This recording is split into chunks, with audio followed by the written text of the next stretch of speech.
যদি খালি মাথার মধ্যে নেন যে ফেরাউনের সময় যে পিরামিডগুলো কিভাবে তৈরি হলো, আপনার মাথা ঘুরে যাবে।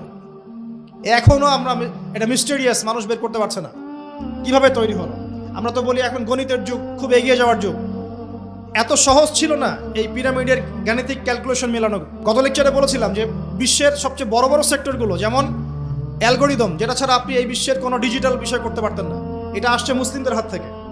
এই যে জাহাজ শিল্পের কথা বলেন, এক্সপোর্ট ইম্পোর্ট পুরোটাই কলাপস করতো জাহাজ শিল্প না থাকলে।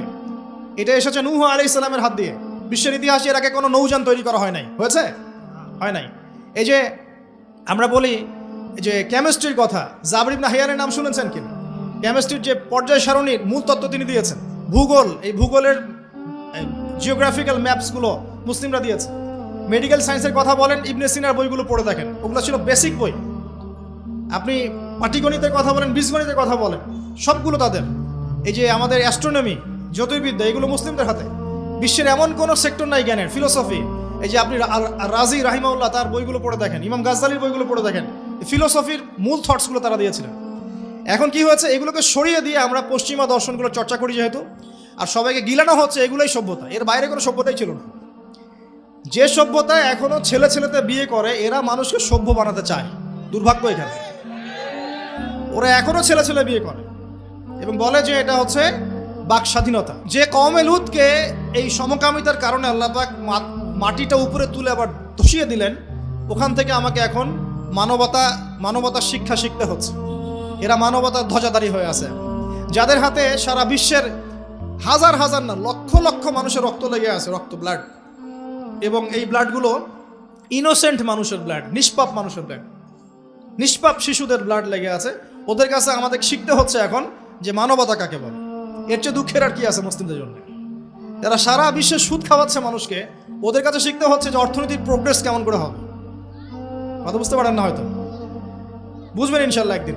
তো আসলে বিষয়টা এমন না, বিষয়টা হচ্ছে যে ইসলাম আল্লাহ পাক দিয়েছেন প্রাচীন কাল থেকেই, এবং আধুনিক পর্যন্ত ইসলাম আছে। এর বাইরে কিছু মতবাদগুলো চলছে, এগুলোকে আমরা ইসলামের সাথে গুলিয়ে ফেলেছি আর কি। কারণ এগুলোর বাহ্যিক চাকচিক্য আছে, দেখে মনে হয় যে বস্তুবাদী সভ্যতা, mills and factories and finance, economic sector অনেক স্ট্রং, অনেক মিলিটারি পাওয়ার, পারমাণবিক ওয়েপেন্স, এগুলো দেখলে মানুষের চোখ ধাঁধিয়ে যায়, মনে হয় যে বাপরে বাপ কি একটা অবস্থা হতে, তাই না? এটা বিগত জাস্ট 200 বছরের হিস্ট্রি। এর আগ পর্যন্ত আপনি যা দেখবেন সবই ইসলাম। লাস্ট 200 বছরে কি হয়েছে? লাস্ট 200 বছরে আমরা আমাদের খিলাফা হারিয়ে ফেলেছি। মুসলিম যুবকরা নামাজ ছেড়ে দিয়েছে, সুন্নত ছেড়ে দিয়েছে, কোরআন থেকে আমরা দূরে সরে আসছি। ইসলামের দায়িত্ব দিয়ে দিয়েছি শুধু আলেম ওলামার কাঁধে, তারাই ইসলাম পালন করবে, আমরা এর মধ্যে নাই। ঠিক আছে? আমাদের মা বোনরা পর্দা ছেড়ে দিয়েছে, হাজরার মতো স্ত্রী নাই ঘরে, ইসমাইলের মতো সন্তান হচ্ছে না, ইব্রাহিমের মতো পিতা নাই, সন্তান হচ্ছে না। বস্তুবাদী, সারা জীবন দুনিয়া নিয়ে ব্যস্ত, বাড়ি গাড়ি, টাকা করে, স্ট্যাটাস, দ্যাটস অল। আমাদের এখন চিন্তা ভাবনা এরকম। যুবকরা দেখবেন এই যে ফিফা নিয়ে পড়ে আছে, নেইমার মেসি নিয়ে পড়ে আছে। ওদের চিন্তাই নাই যে আল্লাহ পাক যে তাকে পৃথিবীতে পাঠিয়েছেন দিনটা প্রচার প্রসার প্রতিষ্ঠা করার জন্য, ফিকিরই নাই। কেন হবে না আমাদের অবস্থা এখন এমন, সেটা বলেন। কত পার্সেন্ট মানুষ দেখাবেন নামাজ পড়ে 5 ওয়াক্ত? কত পার্সেন্ট মুসলিম দেখাবেন যে কোরআনটা বিশুদ্ধ করে তেলাওয়াত করতে পারে? যে জাতি কোরআন তেলাওয়াত করতে পারে না, ওই জাতি বিজয় পাবে নাকি? একটা বই লিখে আছে, একটা কমন মানে একটা ফেস, অনেক বই দেখেছি, একটা বই দেখলাম সেদিন যে অমুসলিমদের ব্যাপারে বলা হচ্ছে তারা হচ্ছে একটা ওর্স্ট জিনিস, মানে যেটা একটা খারাপ জিনিস, এর সফল প্রচারক। আর মুসলিমদের ব্যাপারে বলা হচ্ছে মুসলিমরা একটা সুপিরিয়র একটা জিনিস তাদের কাছে আছে, মানে ইসলাম, এর ওর্স্ট প্রচারক, মানে খারাপ প্রচারক।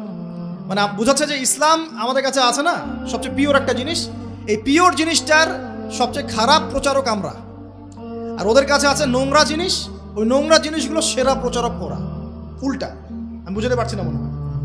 যত মতাদর্শ প্রচার করছে বস্তা পচা দর্শন, সব বস্তা পচা দর্শন, কিন্তু ওগুলোর খুব সফল প্রচারক তারা।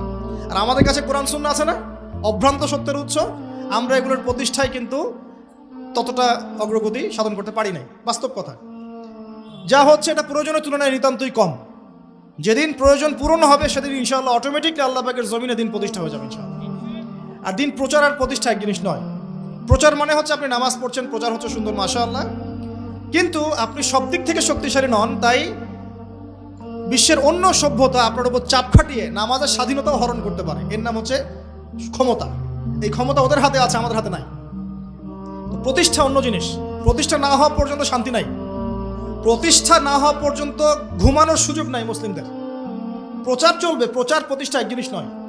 প্রতিষ্ঠা না হওয়া পর্যন্ত হাল ছাড়া যাবে না ইনশাআল্লাহ তাআলা। যখন প্রতিষ্ঠা হবে তখন আপনি সুকুনের সাথে ঘুমাতে পারবেন। যতক্ষণ পর্যন্ত প্রতিষ্ঠা হয় নাই সমস্যা আছে, যতটুকু চলছে এটাও থাকবে না, এমনও হতে পারে, আল্লাহ না করুন। এখন আসেন, আমরা জানলাম যে ইসলাম চিরায়তকাল থেকে ছিল। নবী সাল্লাল্লাহু আলাইহি ওয়াসাল্লাম তাহলে কি করলেন? তিনি কি নতুন কোনো শরীয়ত নিয়ে আসলেন? হ্যাঁ, তিনি শরীয়ত নিয়ে এসেছেন ঠিকই, কিন্তু তিনি মানে নতুন কোনো ধর্ম প্রবর্তন করেন নাই। আমাদের একটা ভুল আছে কনসেপ্ট। আমরা বলি ইসলাম ধর্মের প্রবর্তককে নিচে লেখা থাকে সাধারণ জ্ঞান বইয়ে মুহাম্মদ সাল্লাল্লাহু আলাইহি ওয়াসাল্লাম। তা মুহাম্মদ সাল্লাল্লাহু আলাইহি ওয়াসাল্লাম কি ইসলাম নতুন করে প্রবর্তন করেছিলেন? বরং নতুন করে তিনি শরীয়তটা প্রচার করেছেন। তিনি কি লা ইলাহা ইল্লাল্লাহের দাওয়াত ছাড়া অন্য কোনো দাওয়াত দিয়েছেন? আর নূহ আলাইহিস সালামও তো লা ইলাহা ইল্লাল্লাহেরই দাওয়াত দিয়েছেন। আদম আলাইহিস সালাম কিসের দাওয়াত দিয়েছেন? লা ইলাহা ইল্লাল্লাহ। প্রত্যেক নবী কিসের দাওয়াত দিয়েছেন? ফেরাউনের সামনে মূসা কি বলেছেন? আল্লাহ ছাড়া কোনো ইলাহ নাই, তুমি তার ইবাদত করো, তাই না? তাহলে প্রত্যেক নবী লা ইলাহা ইল্লাল্লাহের দাওয়াত দিয়েছেন। নবী সাল্লাল্লাহু আলাইহি ওয়াসাল্লামের সময় এটাকে রিফর্ম করা হয়েছে, মানে শরীয়তটাকে নতুন নবায়ন করা হয়েছে। তো নবী সাল্লাল্লাহু আলাইহি ওয়াসাল্লামের শরীয়ত আসার পর আগের শরীয়তগুলো চলবে কিনা? চলবে? যদি কেউ মনে করে নবী সাল্লাল্লাহু আলাইহি ওয়াসাল্লামের শরীয়ত আসার পরেও আগেরগুলোও চলবে, তাহলে কুফরের মতো থাকবে, থাকবে না? এখন এখান থেকে আমি আপনাকে বাকি অর্ধেকের দিকে নিয়ে আসি, একটু খেয়াল করেন। নবী সাল্লাল্লাহু আলাইহি ওয়াসাল্লামের এই ইসলাম প্রচার প্রসার আর প্রতিষ্ঠা করতে 23 বছর লেগেছে। কত বছর? উনি যখন নবী হয়েছেন তখন আরবের সমাজটার মধ্যে শিরিক দিয়ে ভর্তি ছিল। শিরিক আর শিরক, যে কোনো এমন কোনো শিরিক নাই যেটা আরবে ছিল না আর কি। ঠিক আছে, স্ট্যাচু ওয়ার্শিপ হতে পারে, কবর পূজা হতে পারে, মৃত মানুষের পূজা হতে পারে, নাস্তিকতার চর্চা হতে পারে, সমস্ত শিরকের প্রকারভেদ আরবে ছিল। ওই সময়ে সুদের প্রচলন ছিল, ইকোনমিক সেকশনে মানুষ সুদ খাইত। ওই সময় মদ ছিল, মদ মানুষ অ্যাভেলেবল মদ পান করত। নারীর অবমাননা ছিল, মেয়েদেরকে খুব একটা মূল্যায়ন করা হতো না। আর গোত্রীয় হানাহানি ছিল, মানে গোত্রে গোত্রে হানাহানি। একটু অবজার্ভ করেন, এই 5টা সমস্যা কি এখন নাই? এখনকার বিশ্বে নাই। বরং শিরকের এখন গ্লোবালাইজেশন হয়েছে, হয় নাই? ইকোনমিক সেকশনে সুদের গ্লোবালাইজেশন হয়েছে না? এখন একটা জায়গায় সুদ সীমাবদ্ধ নাই, সারা বিশ্বের মানুষ খাচ্ছে, খাচ্ছে না? মাদক কি একটা জায়গায় সীমাবদ্ধ আছে? না, সারা বিশ্বের মানুষ খায়, ছড়িয়ে দেওয়া হয়েছে। ছড়িয়ে সীমান্ত অঞ্চলগুলোতে গিয়ে দেখবেন দেধার সে মাদকের প্রবেশ হচ্ছে, হচ্ছে না? খাচ্ছে কারা? এই যে নেইমার আর মেসির ফলোয়ার যারা,